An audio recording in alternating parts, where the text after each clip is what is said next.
Shalom, HaDavarniks. Welcome to our next session of The Romans and Russians Are Coming. Oh my. This is session number 6. This session can also be viewed on the class, The First Regathering, Modern Israel, and that it will be session 49 of The First Regathering.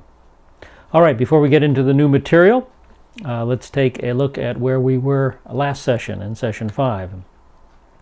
In session 5, we learned that there would be a massive invasion from the north against Israel. And in your map here, you can see Israel at the bottom of the map. At the top of the map, you see Russia. The invasion would come from the uttermost parts of the north. And Russia, the Russian panhandle, comes down at this point, as close to Israel as it can get, just north of the Caucasus Mountains. And anyway, it will appear that Russia will gather a coalition of forces to attack in some other direction, a military activity going in some other direction. But to the surprise of everyone, God will put hooks in the jaws of Gog, the leader of Russia, and will bring him south against little Israel. The number of paths that could be taken south to Israel, you could go through Georgia and Turkey and Syria. I'm sure that the path could lead through Azerbaijan, through Persia, through Iraq or Turkey and Syria. There's a number of routes that could be taken by the allies of Russia, but the point will be that there will be a surprise attack and Russia will move south to the surprise of everybody against little Israel. Now the major coalition partners are named: Persia, modern Iran; Kush, northern Sudan; Put, that's either Somalia or Libya. We're not sure which nation would be more accurately biblically identified as Put. Also, Gomer, possibly Germany or possibly the Ukraine. And then Togarma in the area of Armenia or Turkey.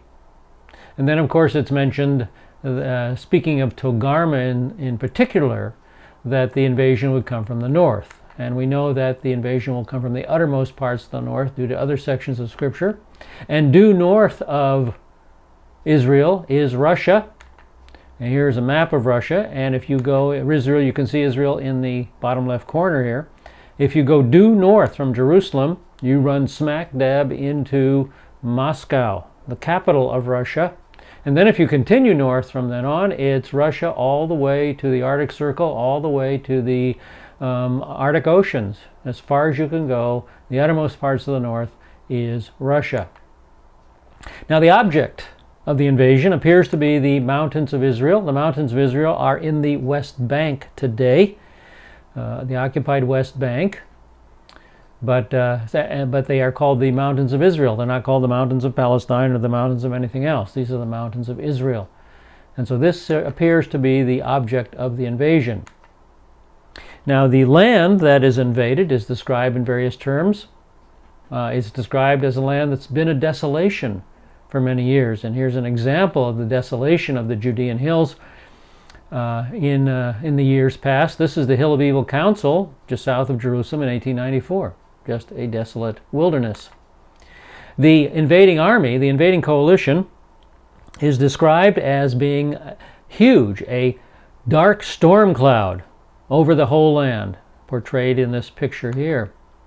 Now this prophecy could not have been fulfilled before 1948 because there was no state of Israel in 1948. And this is the Palestine Post with the very famous headlines, "The State of Israel is born, Sunday, May 14th, 1948. Again, the land is desolate. Here's another picture of the desolation of the land of Israel in the late 1860s when Mark Twain visited the area. This is the Mount Tabor that he saw. Again, hardly anyone living in the land, just a dry desolation. The land is described as being filled with people who've come from many nations, and the Jewish people have come back to our land from 80 to 90 different nations. The land is described as confident, and this is reflected in the comments of my friend Moshe on the airplane. He said, "We did it. We have the power." Moshe was very, very confident that Israel could defeat her enemies. The land is also described as prospering. And we see that Gog comes against the land of Israel for the purpose of economic gain. He views Israel as a ripe, juicy berry, ready to be plucked. So that's where we ended up last week with verse 12.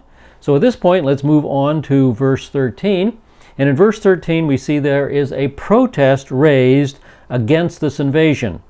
It's revealed that a group of nations will protest this invasion. Ezekiel 38:13. Sheba and Dedan and the merchants of Tarshish with all its villages will say to you, have you come to capture spoil? Have you assembled your company to seize plunder, to carry away silver and gold, to take away cattle and goods, and to capture great spoil? Now the protesters are identified as Sheba. Sheba was a grandson of Abraham through Keturah in Genesis 25:3. Sheba is located in Saudi Arabia, or maybe it'd be better to say the Saudi Arabian Peninsula, and a better identification of Sheba would be Yemen. Yemen in the very, very southern tip of the Saudi Arabian Peninsula. So this is Sheba, ancient Sheba. Dedan is then mentioned, another grandson of Abraham through Keturah in Genesis 25:3. Dedan is located in Saudi Arabia. It's a tribe located in the Arabian Peninsula. The third protester is revealed to be the merchants of Tarshish. Now there are three possible locations of Tarshish. Tarshish was a Phoenician trading colony, and there were a number of them along the Atlantic. Now the first one would have been on the west coast of Africa, but this is not very likely. Another Tarshish is in England, to the north, up in Europe there. That is a reasonable possibility. But the most probable Tarshish is the one located in Spain. That's most likely the Tarshish that Ezekiel is referring to. And point D, the merchants of Tarshish object with all the young lions thereof.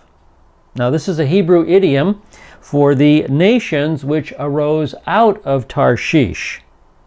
Well, what nations arose out of these areas? Well, in Africa, the Tarshish in Africa spawned no nation, so we can rule out the African Tarshish. However, the Tarshish, the Phoenician trading colony located in England, is a good possibility because England spawned the nations of North America, Canada, the United States, Australia as well, and the British Commonwealth of Nations. So those could be the young lions of Tarshish located in England, or the northern, up in the United Kingdom there. But Spain as well is a strong possibility because the nation of Spain colonized a lot of the nations in South America, in the Caribbean, and in Central America. So there were definitely nations spawned from the Tarshish in the United Kingdom and in Spain. Now, based on previous references then, the most likely candidate for the Tarshish that Ezekiel is talking about is the Tarshish of Spain, on our map here, and then the young lions of Central and South America, with the strong possibility that the United States and the British Commonwealth and Canada might protest as well. We'll have to see exactly how this works out if we get to see this invasion in our lifetime. All right, what is the protest? What do they say to Gog? Well, they have Gog all figured out. They say, have you come to take spoil? Well, the spoil word there, spoils, means the spoils of war. Have you come to get economic gain through warfare? Next rhetorical question, I believe. Have you assembled your company to take prey? Now, this word prey means to plunder through military victory. So not only is Gog interested in economic gain, the spoils of war. He's also interested in the prestige of a military victory over Israel. And of course, Israel has won all the wars she's been involved in. So there would be a bit of prestige gained from Gog saying, we finally crushed Israel, when nobody else was able to do it. So they get military prestige. The third question asked of Gog is to carry away silver and gold. And those references to silver and gold simply mean to gain financial riches. Do you want to gain financial riches as well as general economic gain? And finally, to take away cattle and goods. And again, these two comments on cattle and goods simply mean to gain material riches. Cattle and goods were material riches for the people in that day and age, just as silver and gold was materially financial riches. So point A, the final question, to take great spoil. And this is the real aim. This is the real aim of Gog, to gain national wealth and prominence. To gain wealth and prominence. All right, let's take a look at some observations. Point 3 in your outline. Dedan and Sheba, representing the Semitic nations, the Arabs, will not favor the Russian invasion, nor apparently will South American nations. And this could possibly include the United States and the United Kingdom. Now, it's very interesting that Semitic nations, the Arabs, apparently will not favor this invasion. You would think they would. But according to the text here, it looks like they do not. Secondly, second observation, the protesters recognize that that Russia invades for her own self-interest. No matter what her stated reason may be, she invades for her own self-interest. Now, these protesters raise a big verbal ruckus and maybe even do some threats, but they do not move beyond the protest stage. That's an important point to note. The bottom of your notes, point C, mark it up. They do not go beyond the protest stage. They are either unable or unwilling to do anything more than voice disapproval. They do not stand in the gap in a physical, practical way to side with Israel. All right. Let's go on to verses 14 through 16, which now describe the invasion itself. Verse 14 begins with God's challenge to Gog. Therefore prophesy, Son of Man, he's speaking to Ezekiel there, and say to Gog, thus says the Lord God, on that day when my people Israel are living securely, will you not know it? So Ezekiel is to speak directly onto Gog. By the way, this introduces a new section.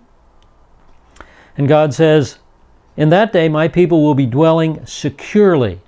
Will you not know it? In other words, Gog has studied the Israeli situation very carefully. He's looked it over, and he sees that Israel is prosperous and complacent and off their guard. They have let their guard down. Aha! Now, he feels the time is ripe for this invasion. And you know, this has happened before. Israel has become complacent other times in the past as well, prosperous and complacent. In fact, it happened right before the 1973 Yom Kippur War. In the book A History of Israel by Howard M. Sachar, page 740, you read this interesting excerpt. There is peace on the banks of the canal and the Sinai Desert, the Gaza Strip, the West Bank, Judea, Samaria, and on the Golan. The lines are safe, the bridges are open, Jerusalem is united. In other words, we are secure. New settlements have been established, and our political position is stable. This is the result of a balanced, bold, and far-sighted policy. You know that only the labor alignment could have accomplished this. And Howard Sachar comments on those paragraphs. He says, in anticipation of elections to the 8th Knesset, these bold-faced and self-congratulatory labor placards greeted citizens from kiosks and wallboards in every town and city of Israel. they expressed a quite genuine public mood of national security, confidence, prosperity, and confidence. Israel let her guard down, and Egypt attacked in Egypt and Syria attacked, and Jordan attacked. Egypt and Syria attacked in the 73 Yom Kippur War. This has happened before. Israel's complacency and relaxation of her security concerns will be the trigger that convinces Gog that he can attack. So in verse 15, we get the departure of his coalition from the north. Verse 15 of chapter 38. You will come from your place out of the remote parts of the north, you and many peoples with you, all of them riding on horses, a great assembly, a mighty army. So you will come out of your place, out of the uttermost parts of the north. Now this is not limited to Togarmah, as verse 6 implied. The uttermost parts of the north are far to the north of Israel. Here is Russia, far to the north of Israel, all the way to the Arctic Oceans. So the armies, the military forces of Gog, will gather with the rest of the coalition, probably in the panhandle of southern Russia. And from the uttermost parts of the north, they will come down against the little nation of Israel. Now, the confederacy is described. You, that's Gog and Magog, many peoples with you, those are his allies. That is the coalition described in terms that Ezekiel and his contemporaries can understand. It's a great company, a mighty army. And again, horses and mules are not that far distant from modern warfare. You know, they were still in use in World War I. So again, these are terms that Ezekiel and his contemporaries and those that would follow him for the next 2,400 years or so could understand. This is a literal, well-equipped military force. Again, described in the terms of 500 BC. All right, in verse 16, we come to the arrival of the coalition in Israel. Verse 16. And you will come up against my people Israel like a cloud to cover the land. It shall come about in the last days that I will bring you against my land, so that the nations may know me when I am sanctified through you before their eyes, O Gog. Now notice, God calls the Jewish people my people in verse 16. You will come up against my people Israel. Israel is God's people even in unbelief. Mark this section of your notes, okay? This is happening during the first regathering in unbelief. And still, Israel and the Jewish people are called God's people. The word Israel there is not a reference to the church, as your replacement theologian might have you believe. It is a reference to literal physical Israel. It is not an allegorical reference to the church. So even, and the replacement theologian will tell you that Israel has rejected God, and so God has rejected Israel. And that is not the case. Verse 16 lays that mistake to rest. Let me say it one more time. Even in unbelief, in verse 16, God calls the nation and the people of Israel, my people Israel. My people. All right, enough on that. He states that the invasion will come like a cloud covering the land. So again, the massiveness of the invasion is repeated. The same picture is repeated of a massive, massive cloud covering the land. And here's another picture I picked up on the internet that I think is a good illustration of that. Here, this massive storm cloud goes clear to the horizon. Clear to the horizon. Now, the time The time of the invasion is stated that it will be in the latter days, or the last days. So this speaks of eschatological times, the end of the age. It will occur at the end of the age. Then God says, I will bring you against my land, my people and my land. Two key points here. First of all, it is God's land ultimately. God's land. He's the one who owns the land. He's the one who owns the world. Not only the little notch of land called Israel, and he can do anything he wants with his property. Secondly, this speaks of the divine side of the invasion. God is bringing this invasion about. That's the divine side of the invasion. It is, I am bringing you against my land. Now, why is God doing this? Well, his purpose is next brought out. We learn the reason why he's doing this, that the nations may know me, that the Gentiles may realize who is God indeed. Now, this tells us that atheism will receive a severe blow as a result of the outcome of this invasion. Also, idolatry will be devastated. So the world, the Gentiles, many of the Gentiles will come to realize that the living God of Abraham, Isaac, and Jacob is the one who is in charge of this world, not some idol, and atheism will be squished. The means that God will use to cause the nations to know him and finally come to grips with his reality.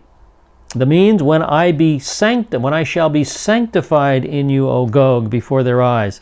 In other words, God is going to be set apart by what he's going to do to Gog, what he's going to do to his massive military coalition. God is going to be set apart as special and holy. That's what sanctified means, to be set apart for special use. And so this whole invasion is set apart by God to glorify himself to the nations of the world. So please observe that God's plan is never limited strictly to Israel. God's plan, God's purpose in this world is worldwide in nature. It's always designed to present his glory and his grace to the entire world. All right, some observations. Dr. Fruchtenbaum makes some observations. Point 4, point A. 4a. There's an initial success and the invaders enter the land. So here is the map of Israel again. That's the mountains of Israel, the West Bank. And so there is initial success as the invaders apparently reach the mountains of Israel. Secondly, we've looked at the divine side of the invasion. God is going to bring it about. But we also see a human side to the invasion. So while Gog has his purpose, that's the human side, to take spoil, God has his purpose, to be set apart as holy among the Gentiles, to be sanctified among the Gentiles. So that's the divine side. There's a human side and a divine side working together to bring about God's plan for this world. Again, this is an example of God's sovereignty and man's free will and how they work together. And to many Westerners, this appears to be a paradox. But you need to learn to love paradox. Why? Because the fingerprints of paradox are all over the Bible. It's all over the Bible. So don't fight over the issue of paradox, especially the issue of God's sovereignty and man's free will. Here's another railroad track picture. Remember what I talked about? That the railroad train has to run on 2 tracks to get to its destination. And God has designed that there are 2 tracks. There's God's sovereignty and man's free will. And the two work together to bring about God's plan. But many Westerners can't handle this so-called dichotomy, this so-called contradiction, this paradox. And they want to drift from one side or the other. And so one side will say, this track, the right side, guides the train. It's the most important track. And the other side will say, no, no, no, no, no. There are other verses in the Bible that say, this track, the left-hand track, guides the train. And then the two sides will get into a nice theological argument. No, this track No, this track. No, this track. And then one side calls the other a heretic. You heretic. And they seem to have forgotten the fact that the railroad ties hold these two parallel tracks together. And it is God who holds all this together. He set it up this way. He's designed it. Just the way a railroad track is deliberately designed. God designed it to work this way. He holds it all together. It will work because He's in charge. So we puny humans don't have to worry about figuring it all out. Just learn to love paradox. Paradox shows you that God is a lot bigger than you or me, because He can handle all that. You know, it's really like watching this class. Maybe I can be a little more personal there. It's really like watching this class. You know, you made a deliberate, responsible decision to come and watch this class. But that didn't catch God by surprise. He knew you would be here. He knew you would be here. He knew you'd be observing this. So His sovereignty is at work. The fact that He knows everything that goes on. Yet you made a responsible decision. So the paradox exists in every moment of our lives. Men make responsible decisions, and yet God is totally in charge. All right, enough of that. Enough of that. Just learn to love paradox, okay?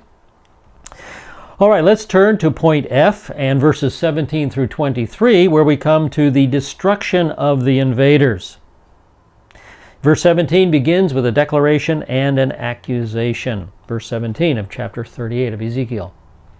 Thus says the Lord God, are you the one of whom I spoke in former days through my servants, the prophets of Israel, who prophesied in those days for many years that I would bring you against them? Are you he of whom I spoke in olden times? Now God is not asking for information here. He knows exactly what's going on. This statement is rhetorical. God doesn't need Gog to tell Him anything. In fact, God prophesied in those days for many years that I would bring you against them. So He knows exactly what's going on. This is rhetorical. Now God refers to previous prophecies here. Now nothing in the writing in prophets spoke of an invasion from Gog except this section here in Ezekiel. Yet God speaks in the plural, prophets. Why? Well, actually no one knows. There's some various thoughts brought forth. Perhaps this was prophesied by vocal prophets who did not record their prophecies, such as Elijah and Elisha and Enoch. That would probably be our best bet, that verbal prophets spoke of this invasion, not writing prophets. But this invasion had been prophesied before through some means, and God had spoken earlier that it would come about. All right, there's a declaration and an accusation in verse 17. Then God moves to a judgment in verses 18 and the first part of verse 19. It will come about on that day when Gog comes against the land of Israel, declares the Lord God, that my fury will mount up in my anger and my zeal and in my blazing wrath. So the invasion comes against God's land. So the invasion is anti-Israel. It's against the land promise. It wants to destroy the land promise of the Abrahamic covenant. It's also against God's people. That means it's anti-Semitic. In other words, this invasion wants to destroy the nation promise of the Abrahamic covenant. So God is coming, so Gog is coming against the land and against the people, against God's land and against God's people, and so God's wrath is aroused. And so this invasion against God's people and God's land will cause God to move for two reasons. First of all, God's jealousy. Now this is jealousy in the good sense. We often think of jealousy as negative. But there is a good sense to the idea of jealousy. It's the sense of the right of protection and the exercise of ownership. You see, Gog here is trying to violate, he's trying to destroy the wife of the Lord. Israel is the wife of the Lord. And God moves out to protect His wife, protect his beloved in jealousy. And here are some verses that speak of Israel being the wife of the Lord, wife of Yahweh. Jeremiah 31 and 32. Behold, days are coming, declares the Lord, when I will make a new covenant with the house of Israel and with the house of Judah, not like the covenant which I made with their forefathers, with their fathers in the day I took them by the hand to bring them out of the land of Egypt. My covenant which they broke, although I was what? I was a husband to them, declares the Lord. So there's the picture, one picture of Israel being the wife of the Lord. Also Isaiah 54:5. For your husband is your maker, whose name is the Lord of hosts, and your Redeemer is the Holy One of Israel, who is called the God of the whole earth. So God moves out in jealousy to protect his wife. And God's wrath is his fierce anger. His fierce anger. And now this is the cursing aspect of the Abrahamic covenant. You know, he's going to destroy this invader based on Genesis 12:3. I will bless those who bless you, and the one who curses you, I will curse. And in you all the families of the earth will be blessed. So Gog is moving out to curse the Jewish people, curse the land of Israel, and so God's fierce anger will destroy him. All right, that brings us to your break. And we'll pick it up in the second part of verse 19 as we come to the means by which God will use to destroy the invader. So take your break. Be back in about 15 minutes.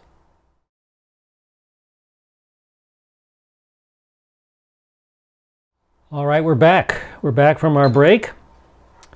So let's move on to verses 19, the second half of verse 19 to verse 22, where God describes the means of the destruction of Gog's army.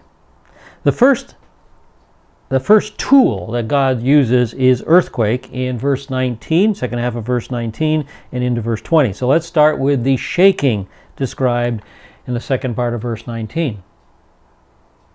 I declare that on that day there will surely be a great earthquake in the land of Israel. So in that day, the day of the invasion, God is going to shake the land of Israel. The results are found in verse 20. The fish of the sea, the birds of the heavens, the beasts of the field, all the creeping things that creep on the earth, and all the men who are on the face of the earth will shake at my presence.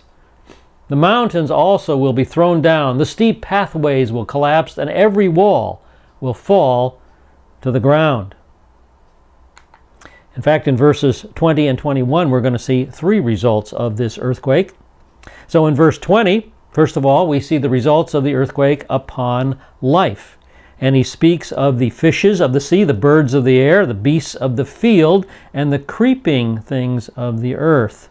So all the creatures living in the land of Israel are terrified. He's talking about the land of Israel here. So the fishes of the sea would be the fish in the Sea of Galilee. Now, can animals anticipate and shake in the presence of an earthquake? Well, interestingly enough, I ran across this article in November 2003 by the National Geographic Society, and the author writes, "Can animals sense earthquakes?" And here's what Marianne Mott, the author, writes. The belief that animals can predict earthquakes has been around for centuries. In 373 BC, and of course this is only 200 years after Ezekiel actually wrote this, in 373 BC, historians recorded that animals, including rats, snakes, and weasels, those are creeping things that creep along the earth, or they're beasts of the field, whatever you want to call them there. Rats, snakes, and weasels deserted the Greek city of Helis in droves just days before a quake devastated the place. So they noticed some anxiety on the part of and a reaction by the animals. Accounts of similar animal anticipation of earthquakes have surfaced across the centuries since. Catfish There's some fish in the sea, and there's catfish in the Sea of Galilee. Catfish moving violently. Chickens stop laying eggs. Bees leaving their hive in a panic have been reported. Countless pet owners claim to have witnessed their cats and dogs acting strangely before the ground shook, barking or whining for no apparent reason, or showing signs of nervousness and restlessness. And so animals can indeed fear earthquakes. And that's exactly what's going to happen in verse 20. The fishes, the birds, the beasts, the creeping things are all going to be terrified as they sense this earthquake coming, and probably during the midst of it. Then he says, all men that are upon the face of the earth. Now that rendering earth, if it's rendered that way in your version, seems to be a bit too strong. The word is not aretz, but the word is adamah, which would be better rendered, I think, land, not planet earth, but this is a local earthquake. This is in the land of Israel. So this word adamah speaks of the ground, the dust, the dirt, the soil. And you know, Israel is in an earthquake prone zone. In fact, Israel is the very northern arm of the Great Rift Valley. I think this is the largest earthquake fault on Earth. You see the Great Rift Valley down in Africa, but the Gulf of Aden then on the right side of the map and the Red Sea on the left side of the map are part of this earthquake fault. And it splits in two right at the Sinai Peninsula, and the western branch goes up into Egypt. The eastern branch goes north and becomes the Jordan Valley. This is the northern branch of the very end of the Great Rift Valley. It's an earthquake-prone zone. And you can see the effects of earthquakes in the past at a little place called Maktesh Katan, the small crater. It's located in this area in the Jordan Valley, and we visited on one of the trips I was privileged to take to Israel. Here is the walls, the mountains surrounding Maktesh Katan. You can see that they have been pushed up. They have been pushed up from the center. Now we're driving along the road, and we're going to go through this pass through this mountains that have been pushed up. So let's drive over to the pass. Here we are, right by it. You can see the road in the bottom right corner of the photograph. But there you can see the earth, how it has been pushed up from the right side there, and almost into a vertical position. Almost a vertical position. Now, we're in the middle of the pass, and you can see the great curvature that has been forced upon these layers of rock and dirt as it was pushed up. Quite an amazing seismic evidence there, evidence of seismic activity. Now let's turn 180 degrees and look on the other side of the pass. And there again you can see how the layers on the earth that were level at one time have now been shoved up almost to a vertical position. Quite an amazing seismic event. Now this is Maktesh Katan as a close-up, and the little pass that we went through is located right down here in this area of Maktesh Katan. And you can see that all around Maktesh Katan the earth has been pushed up as a result of this seismic activity. Now Jerusalem, of course, then lies in a seismic rich zone.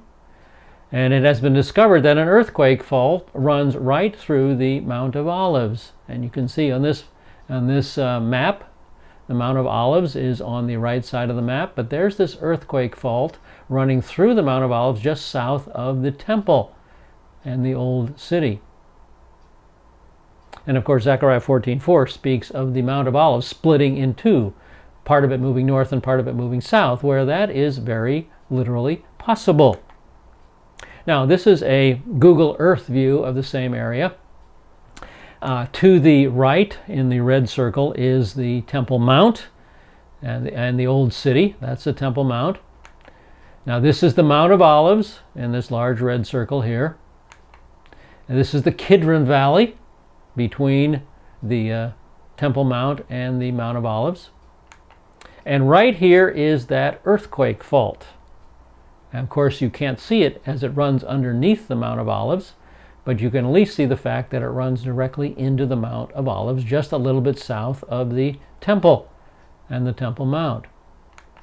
Now, to the top of the map, you see a red circle, and I took the next photograph from this viewpoint. This is a viewpoint, and I aimed my camera across the road at the earthquake fault. So that's the direction of view. And here we are. Now this is probably the valley of Jehoshaphat that God talks about, where he will judge all nations. I really think that this is a strong candidate for the valley of Jehoshaphat. Right now it's a very shallow valley, but it is an earthquake fault. And if it expands to move the Mount of Olives and break it in two, north and south, it will be quite deeper than it is right now. So there's the earthquake fault. Now I'm going to turn my camera a little to the right, and now you can see the road, and to the right you can see the Mount of Olives coming down just south of us. And again, here is that earthquake fault, the good candidate for the valley of Jehoshaphat. Now I'm going to focus in on I'm going to zoom in on this section. You can see the road at the bottom, and on the left the Mount of Olives coming up on the right, and there's that earthquake fault running directly into the Mount of Olives. So this is a very, very earthquake-prone area, and it can affect Jerusalem very, very severely.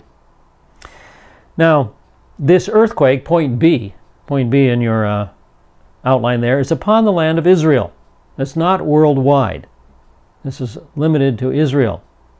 And it says here that the mountains will be thrown down, so there's seismic movement that affects the Judean hills and maybe some of the other upthrusts in Israel. The steep places shall fall. That is probably a reference to landslides, very common when we have strong earthquakes. And then point 3 says, every wall shall fall to the ground. The word there is homah, and these are not walls of buildings, but this is a reference to city walls, protective city walls. And so we learn now that the ancient wall around the old city will probably be one of the walls that collapse. And here we're on the Mount of Olives looking at the Temple Mount, and there's the ancient wall. That is a combination of Crusader and Arab construction. That wall could very well fall to the ground. Here's a look at the southern end of the Temple Mount. You can see the walls of the old walls of Jerusalem, the ancient city walls there. They will probably come tumbling down.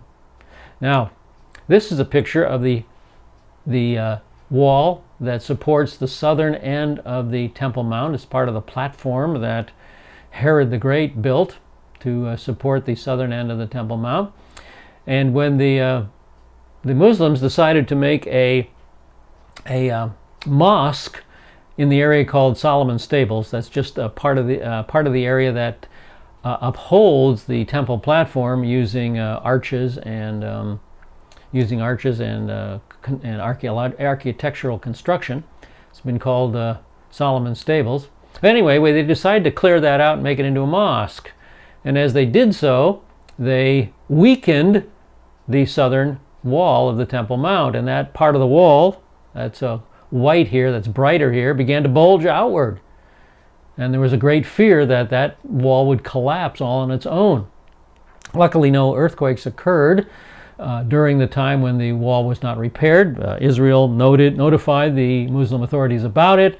People hemmed and hawed and hawed and hemmed, and nothing got done for many, many, many years. But finally, the Jordanians stepped in, and they repaired the bulge in the southern Temple Mount wall. And you can see that repair here.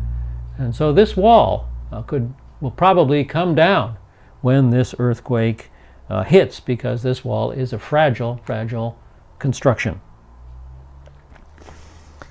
And so the ancient city walls that are around some of the older cities will probably collapse as well.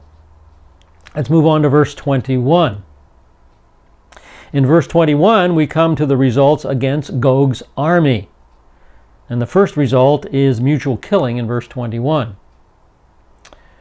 I will call for a sword against him on all my mountains, declares the Lord God. Every man's sword will be against his brother. And the point here is that civil war will break out among the coalition partners, because the sword is simply a figure of speech for violent death by war, killing an enemy soldier by war. And the place of the sword attacking Gog's army is my mountains. That's the place of Gog's destruction. The means? Point 2, every man's sword shall be against his brother. So here is a map of the area. And of course, here is the mountains of Jerusalem. That's where Gog will be destroyed. So the different nationalities will start fighting among themselves. Now, this is nothing new. God has used this before to protect his people. Judges 7:22, for example, 1 Samuel 14:20. Let's take a look just at 2 Chronicles 20:23 for one example of God using this as a tool. 2 Chronicles 20:23. The armies were coming against Israel, and this is what happened to them. For the sons of Ammon and Moab rose up against the inhabitants of Mount Seir. So the Ammonites and the Moabites came against the Edomites, destroying them completely. And when they had finished with the inhabitants of Seir, that's the Edomites, they helped to destroy one another. So in 2 Chronicles 20:23, the coalition of Ammonites, Moabites, and Edomites falls apart as war breaks out among the army itself. So this is a technique that God will use. We have a modern example that we have seen in our lifetime. In 1991, the United States put together a coalition of armies to, in Operation Desert Storm, to go against Iraq. And it was made up of 34 nations. And one of the great fears was that this coalition would fall apart as some of these armies started fighting against each other instead of against the Iraqis. It didn't happen, and Operation Desert Storm was a success, but it was a genuine concern. All right, so that's one of the results against Gog's army, civil war, mutual killing among the armies. Another means is brought out in verse 22. With pestilence and with blood I will enter into judgment with him, and I will rain on him and on his troops and on the many peoples who are with him a torrential rain with hailstones, fire, and brimstone. Okay, so he's going to judge Gog, first of all, with pestilence. That's plagues, that's disease. And then with blood, that's just a reference for violence. To shed somebody's blood is to kill them violently. So we have disease, violence, and then a flood.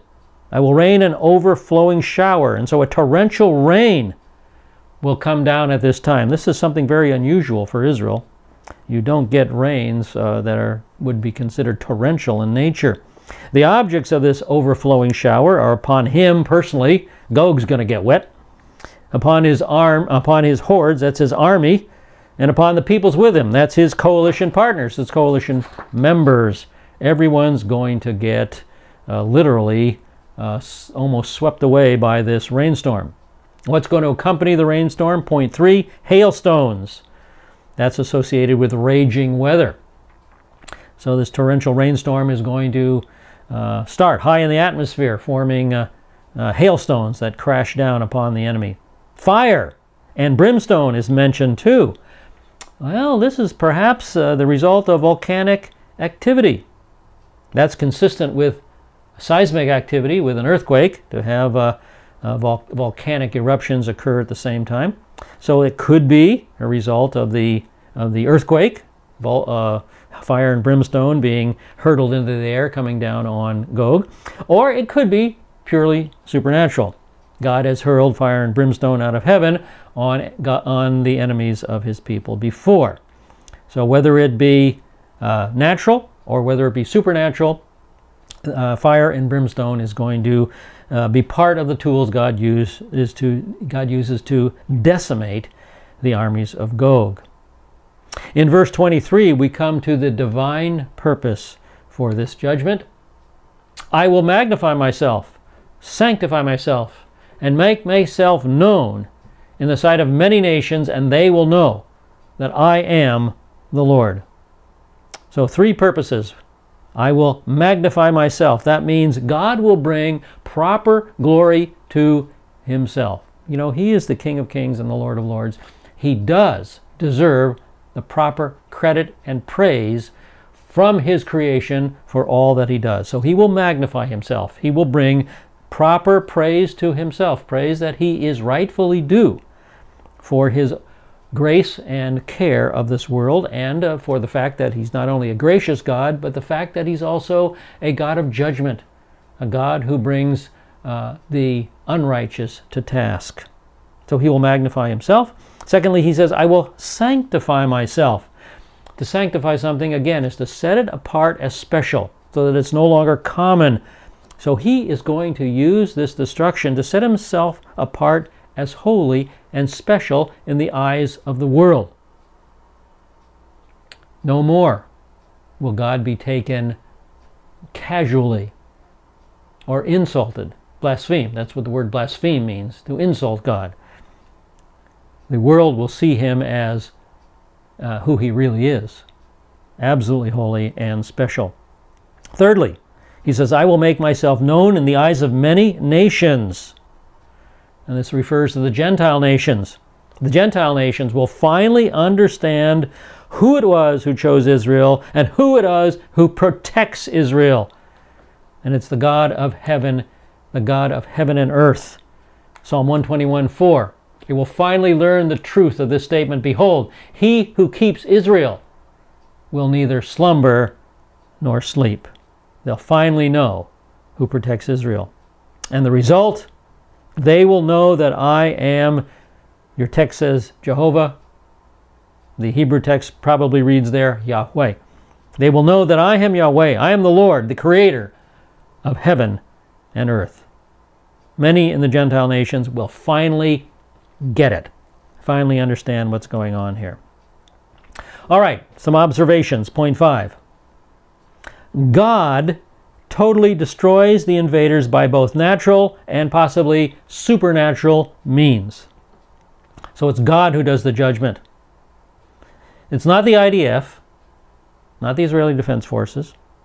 Israel does not destroy the invaders. Okay? No other nation, point B. Not only is Israel unable to destroy the invaders, but no other nation is used to destroy the invaders. Mankind does not do it. The protesters do not do it. The United States does not respond with an atomic attack against Russia's coalition. A lot of people think that's what's going to happen, an atomic attack. Well, the results of the text, what we'll read in the text in just a few minutes, mitigate against that. So the Israeli Defense Forces don't do it, mankind does not do it, and in this way, God gets the glory. So God will not use, even the USA, we're currently the most powerful nation on earth, but God will not use the USA to destroy the forces. If he did, who would get the glory? Well, the USA would get the glory, so he's not going to use us. Now, this result, this destruction of Israel's enemies, will also short-circuit a typical Israeli attitude. And again, that attitude was voiced by my friend Moshe. There is no God. That's going to take a hit. We did it. We have the power. So this prosperous, influential, confident attitude that so many Israelis have will be put aside. Many Israelis will be humbled and will seek the Lord due to this judgment upon the enemies of Israel. All right, that brings us now to from chapter 38 to chapter 39. And in chapter 39, we begin by looking at the overthrow of Gog in verses 1 through 16. So we're going to start the next chapter, and so I think that this would probably be a great place to just call it quits for right now. We've only got a few minutes remaining anyway. I see that maybe there's 6 minutes remaining in this session. So let's go ahead and quit a little early, and we'll pick it up next session with chapter 39, and we'll look in detail at the overthrow of Gog. So we'll see you next session. Have a good day. Shalom.